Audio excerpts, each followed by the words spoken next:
Hello, Internet. My name is Scott Heisel, managing editor of Alternative Press Magazine. We are here on day 4 of the Fest 12. This is my final interview, but it's probably Chris Farren's first because he literally just got here.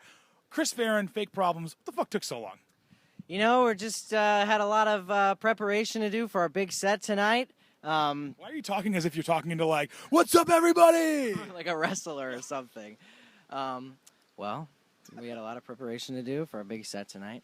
And it was just kind of the only way it would work out where we could all like practice as much as possible and be as on our game for all of our wonderful fans and admirers. We've gone from being pro wrestling to NPR, just like that, in one swift move. So this is not Fake Problems' first fest. It is, in fact, I want to say your 27th fest, give or take a few. 26th or our 27th fest. Which is odd because there's only... We've been coming to Gainesville at the end of October every year since we were born. Until there was a fest. Until there was a fest. If you build it, they will come, but you just came before they built it, basically. Yeah, exactly. Oh, do you know how many fests this is for you? Do you know off the top of your head? I think this would be the 5th or the 6th. All right. So, seeing as you are, that's a pretty good veteran streak there. Yeah. What have you seen change over the years? Like, what do you think of Fest now versus Fest in, say, 2007, 2008? Oh, I'm older. I noticed that. You don't look a day over 35, though. Thank you so much. What haven't I noticed? Oh, man. It's hard to say. I feel like in the beginning it was a little unruly and scary sometimes, where people would be like so drunk and so out of control that it was like, oh my God, has to be stopped. But over the years, I think everyone is just having just as much fun, if not more, because it feels a lot safer too, you know?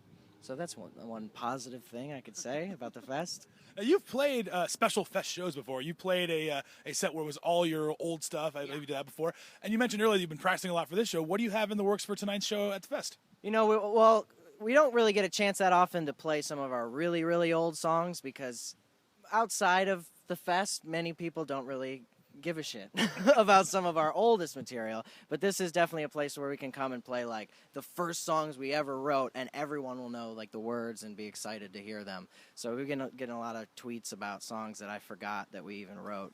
So it's exciting to do that. So yeah. I know the other day, though, in your hometown in Naples, Florida, you guys played the new record start to finish at a show. Yeah. So are we going to hear a lot of new material tonight, too? We're playing one new song tonight. New song. Single new song.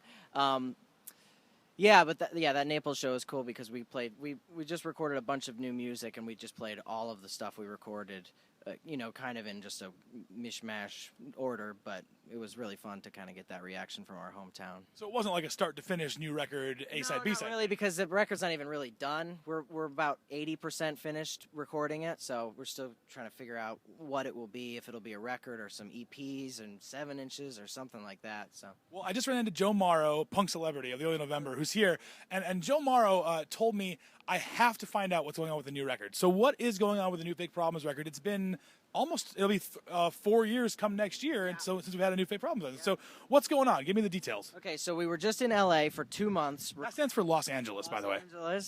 See, he's kind of a punk celebrity. If you will, Holly Weird, I call it. We recorded, I think, 11 or 12 songs, and so we've finished about 7 of them completely, and I have to finish up vocals for a few more and go back out there towards the end of the year. But we're talking to a few labels and trying to figure out if we should do a record, if we should do some EPs, some 7 inches, something. Just kind of switch it up because we've put 3 records out already. Just trying to kind of switch it up and have fun and not just do the thing bands do.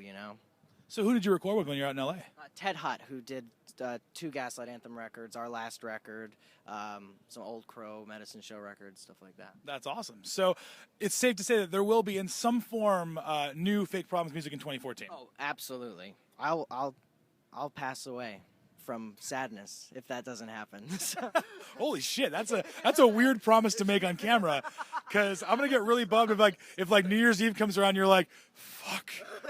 Well. I'm not going to kill myself. I'm just going to die. Okay, so it's not like it's a natural cause. It's a broken heart. Yeah, die of a broken heart. So looking at these new songs, then not many of them have been aired out yet, but you were playing a couple back in the spring when you were touring, when you're doing the tour with the Menzingers. Are those all going to make the record? Are there other songs on the record that you're really stoked on right now? Like, what can you tell me about some of those songs? Yeah, I think there's kind of two different vibes that we're working with right now. Part of like half of the songs have kind of this like 60s surf punk kind of vibe, but are like a little darker, kind of like a record we did called "It's Great to Be Alive," and then the other half are kind of the punkest stuff we've ever made, in kind of like a more aggressive, like Killers kind of way, maybe. So does that include like synths? Are there like keyboards? No keyboards or anything. Just kind of the vibe. I'm sorry. One more time. The vibe. There we go. That's going to be an animated GIF on a Tumblr in like 32 seconds. Is there a Chris Farren Tumblr, like a Chris Farren fans Tumblr? I don't think so. Someone start it. I check Google every day to see if there is one. Do you have a Google alert on your own name? No, I do have. Are you serious? You don't? I do have one on Fake Problems. I have one on my name. I don't care. Yeah. Everyone I should have one on my name. I do. I am obsessed with myself, I have to admit. Well, I do enjoy the Fake Problems retweets about Fake Problems on Twitter when it's people just using the phrase Fake Problems that aren't actually about your band. Yeah. Do those people ever get back to you and say, why the fuck did you retweet me? No, not really. Never. There's never any blowback from that? Yeah. Well, you switch it up because, a lot of bands do that thing where they just retweet anything, anyone's nice, anytime anyone says something nice about them, which is kind of tacky. It can be, unless it's like Brad Pitt says something about you. So, switch it up. Just trying to do interesting things on Twitter all the time. You are. I would say you might be one of my favorite, top 34 favorite Twitter accounts, I would say. Thank you so If I were to make an arbitrary list, you'd be somewhere in the top 1,300, I think. Great. That's great. Well, let's talk a little bit about Twitter. Let's talk about hashtag Fessie, which has swept. It's at least swept Southern Florida, or northern. Where are we? Northern Florida? Where the fuck are we? I don't even know. Where is Gainesville? I honestly have no idea. Central, I'd say. A little central. All right, that works. Yeah. So tell me about Fessie. Tell me what was the birth of Fessie. What inspired you to give this gift to mankind known as hashtag FESY? There's two schools of thought on this Fessie business. There's one side of it is that I made a foolish typo and just ran with it. And then the other side is that it's all the work of some sort of social media genius kind of pretending like he made a mistake, but everyone's just so on board and just, really caught on like wildfire. So I think that's up to the public to decide, but... Will Fessie live on after Fest? I've been tweeting so much about Fessie that on Monday I'm going to be pretty depressed, I think. You mean pretty depressy about Fessie? I'll be pretty depressy about Fessie. That's good. That's why I'm a professional writer. They pay me the big bucks for that. I might say that on stage tonight. I want full attribution. Yeah, of course. So also too, I think a lot of people are surprised at some of the people you've kind of been meeting and spending time with. You don't see a lot of mixing of the kind of indie punk worlds and then these comedians, but you've been making a lot of inroads with some pretty famous professional comedians. How did that happen? How did you meet Todd Barry? Or Todd Glass. Todd Glass. I'm sorry, Todd Glass. My mistake. I will edit that out. Let's try that again. I wish I meant. Oh yeah. How did you meet? How did you meet Todd Glass? Well, okay. So on Todd Glass. And does he know Todd Barry? He probably must know Todd Barry. So we listen to podcasts like crazy in the van when we're on tour, because it kills time way better than music. And we were in LA for some reason. Oh, the end of that Say Anything tour we did. It ended in LA. And we were there for a week extra. And Todd Glass had a show. And he always talks on his podcast about how he wishes he had a band to play on his podcast. Just like little like jingles and stuff. And so we went and saw him at a show. And comedy shows in LA, like, they happen so frequently that it's not like that big of a deal. So there's usually only like 50 to 100 people at any of these things.